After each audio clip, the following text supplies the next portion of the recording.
back with Supremacy. So, Supreme.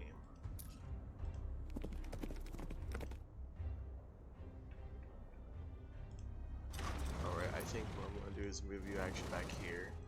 They'll push here. I'll be able to deal with him soon. I hope. But yeah, let's talk Supremacy. So supreme. So, let's see. We are eventually going to go to war with anti-ice rockets. We have made a 3-man coalition with Saskatchewan, me, and South Mexico. And the plan is we'll be facing the bar, or this guy over here. Now, I'm gonna keep it a buck. It'll be a while first comes out, but I have a lot of spies on him. I got a few spies on him, so we'll be able to know what he's doing, prepare for that, and hopefully win. And I'll keep real. I'm actually enjoying this game a lot. First it was a little bit weird, but now I got a little bit more used to mechanics and stuff. I'm actually enjoying it quite a bit. Well, they even have a fortress here, so what kind of defensive buff is half the damage? Ooh. That's actually pretty strong.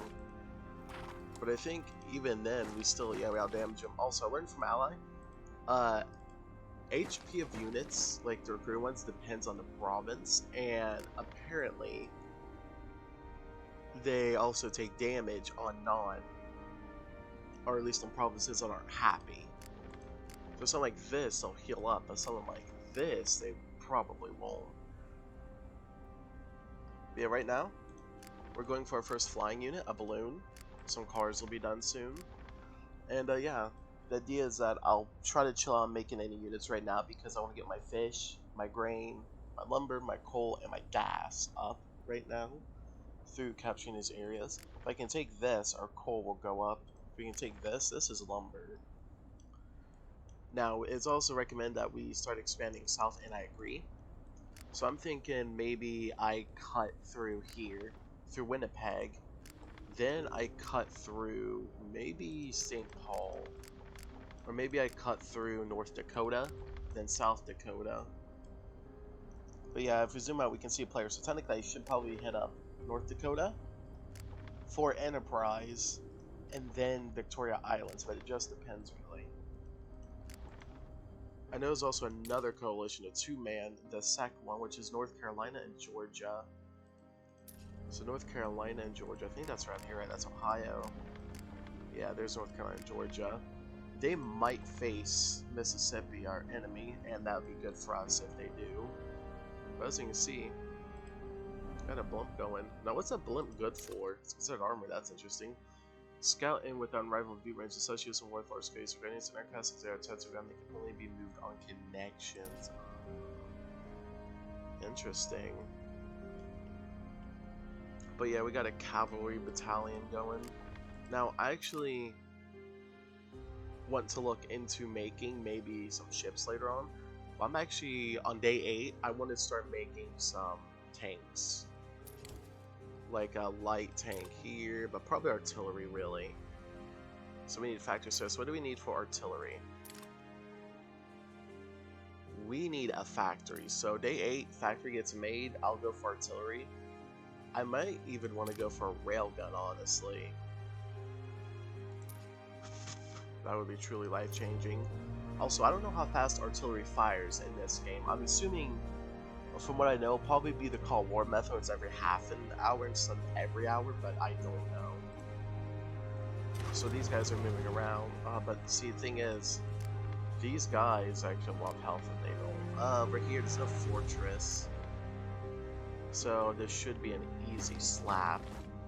That's fish right there. Hopefully updating the production. Also, I do know that railroads increase supplies, apparently, like railways do. So if I'm going to do that, I might want to do it in a lumber area first, just so I can actually increase my output. So, because I know I'm going to go to North Winnipeg, and because this is right here, I'm actually going to build my first railway right here. Probably debatable. admittedly.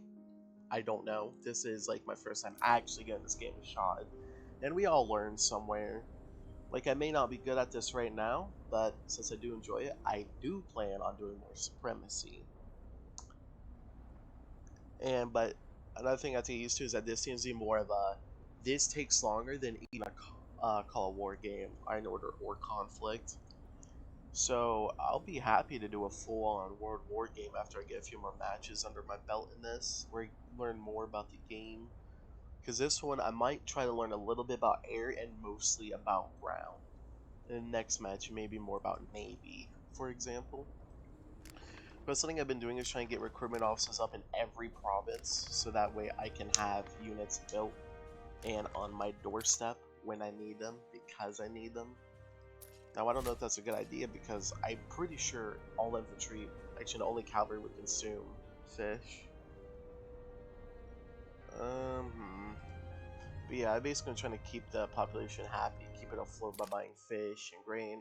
I know some people are going to say, well, it's just captured from provinces, don't buy it, it's a waste. Probably is, it is, whatever. I got a crap ton of money and I'm going to use it. Also, another thing I didn't mention, there's no manpower in this game. It's purely about resources, so if you can keep your resources under check, it seems you can be absolutely balling with a lot of troops.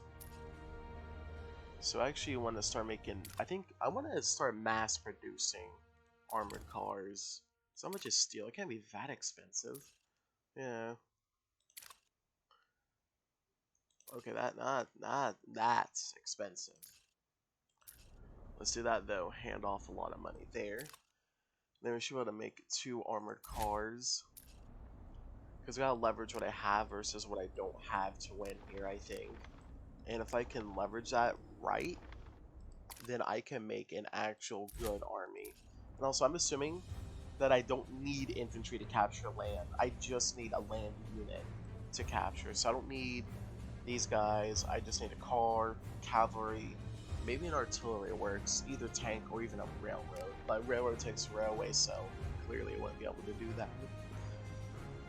But yeah, I'm kind of going to try to leverage more of my supplies to my advantage now.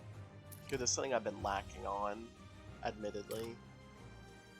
So example, I'll sell off my gas here, I'll sell off my oil there. That kind of a thing.